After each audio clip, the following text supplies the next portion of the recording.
International Purple Fest 2024's Purple Kaleidoscope is a mesmerizing artistic event.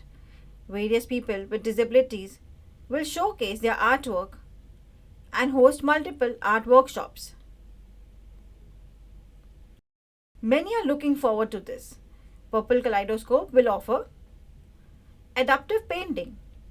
Some people with disabilities may not be able to paint with their hands, but they find alternative and adaptive ways of painting, such as adaptive brushes, painting wheelchairs, which have the roller paints attached to it for huge floor paintings.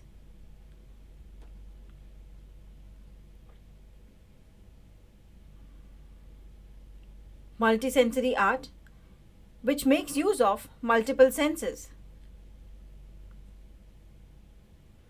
Collaborative art, which combines different art forms to express meaning. Storytelling through art involves words and actions and images to tell a story. Music and art fusion.